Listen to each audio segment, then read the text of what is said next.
حضرت علی رضی اللہ عنہ کو جب خیبر میں اللہ کے رسول نے جھنڈا دیا، کئی دنوں کی زبردست جنگ خیبر کے یہودیوں کے ساتھ، ہر دن کسی بھی اینڈنگ نہیں،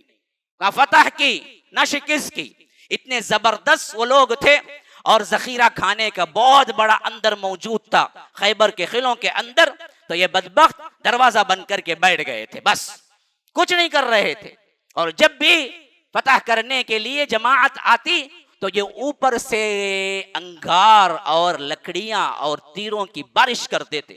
اور کئی صحابہ شہید ہو جاتے۔ ایک مرتبہ بھی جب قلعے کی طرف آتے کہ قلعے کو فتح کر لیں گے، کیونکہ یہ تو نیچے تھے نا جی، صحابہ نیچے تھے اور اوپر یہ لوگ بیٹھے ہوئے تھے قلعے کی فصیل پر، دیواروں پر، اور جب بھی اس قلعے کی طرف آتے ان لوگوں کو مارنا بڑی آسانی تھی، تو اوپر سے یہ جلتی ہوئی لکڑیاں کبھی انگار اور کبھی تیروں کی ایسی بارش کرتے کہ اصحاب رسول اللہ صلی اللہ علیہ وسلم کئی جب جاتے تو ان میں سے نصف کے نصف شہید ہو جاتے، آدھے کے آدھے شہید ہو جاتے، آدھے واپس پلٹ آتے، اور دن گزرتے رہے اور معاملہ ایسے ہی رہا کہ ٹل نہیں رہا تھا، نہ شکست نہ فتح، یہاں تک کہ اللہ کے رسول صلی اللہ علیہ وسلم نے فرمایا کل میں اس شخص کو جھنڈا دوں گا جو اللہ تبارک و تعالی اس سے راضی ہے، اور وہ اللہ اور اس کے رسول سے راضی ہے، اور اس کے ہاتھوں اللہ تبارک و تعالی فتح بھی دے گا۔ اور دوسرے دن وہ رات بڑی کشمکش کی رات تھی،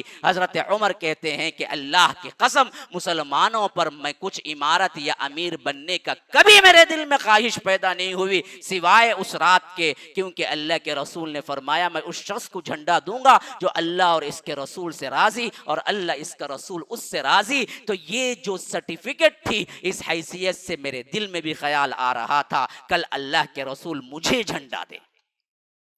لیکن نماز فجر کے بعد اللہ کے رسول نے پوچھا کہ علی کہاں ہے؟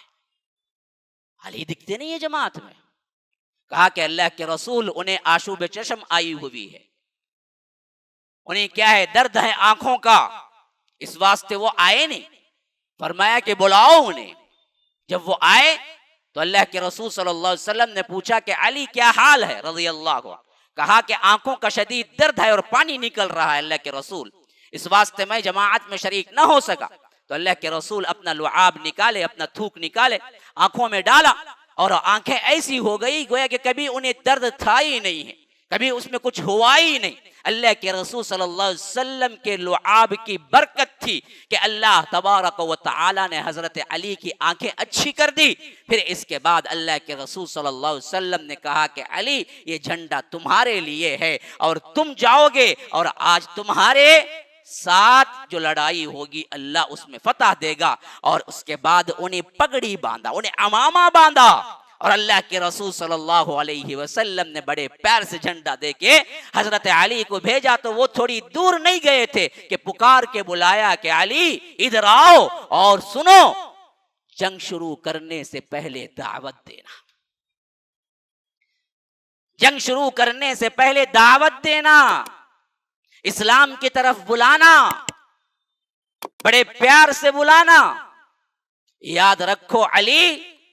اگر تمہارے ذریعے سے ایک بندہ بھی اسلام قبول کر لے تو یہ تمہارے لیے سبز اونٹوں سے زیادہ بہتر ہوگا۔ سبز اونٹ اس زمانے کے سب سے بہترین، یوں سمجھ لیجئے کہ سواری جیسے آج کے برانڈڈ کارز ہوتے ہیں، اس طرح کیا ہے سخت سرخ اونٹ اس زمانے کے سب سے بہترین سواریاں ہوتی تھی۔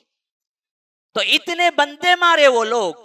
اور اتنی مخالفت کی، لیکن اللہ کے رسول صلی اللہ علیہ وسلم نے انہیں یہ نہیں کہا کہ جا کے جنگ لڑو، بلکہ کہا کہ جا کے اسلام کی دعوت دینا۔ اگر اسلام کی دعوت قبول کر لی اور اس میں سے کوئی ایک بندہ بھی آ گیا تو علی یاد رکھو کہ یہ تمہارے لیے سرخ اونٹوں سے زیادہ تمہارے لیے بہتر ہے۔ تو اسلام کا منہج اور اسلام کا طریقہ دعوت پر مبنی ہے، اور اسی پہ اللہ کے رسول صلی اللہ علیہ وسلم نے صحابہ کو چھوڑا، اسی سے اسلام پھیلا۔ یہی سب سے پہلے انبیاء کے اندر حضرت نوح آنے والے تھے، تو ان کے لیے بھی اللہ تبارک و تعالی نے دعوت ہی کو رکھا اور کہا کہ نوح میرے بندے نے 950 سال مسلسل دعوت کی اور بلاتے رہے کہ انی دعوت قومی لیلا و نہارا فلم یزدہم دعائی الا فرارا، لیکن ہوا کیا کہ جب بھی میں ان کو بلایا تو ان کے اندر مزید اللہ کی نافرمانی ہی زیادہ ہوئی، لیکن یہ لوگ قبول نہیں کیے۔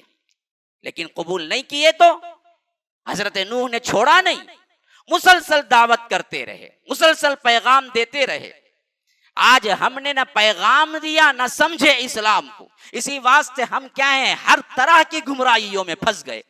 اور ہماری اپنی گمراہیاں ہی ہم بولتے رہے اس حد تک کہ ہم نے دعوت کا مضمون ہی چھوڑ دیا۔ السلام علیکم ورحمۃ اللہ وبرکاتہ۔ آپ سب کو اللہ تبارک و تعالی خوش خرم رکھے، اللہ تبارک و تعالی صحت و عافیت کے ساتھ دین و دنیا کی ہر بھلائی عطا کرے۔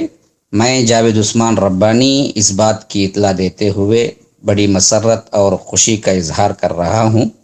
کہ الحمدللہ ثم الحمدللہ آپ سب کے تعاون سے اللہ تبارک و تعالی کے رحمت اور اس کے کرم سے مسجد السلام کے جو تعمیری کام ہیں وہ اپنے آخری مراحل میں ہیں، اور آپ سب سے اس بات کی درخواست کی جا رہی ہے کہ اب آخری میں فلورنگ کا ٹائلس کا کام جاری و ساری ہے، جس کے لیے تقریباً 8.5 لاکھ روپے کی ضرورت ہے، اور آپ کو ایک فلور کے لیے کتنا ہو رہا ہے اس ویڈیو میں بتایا جا رہا ہے،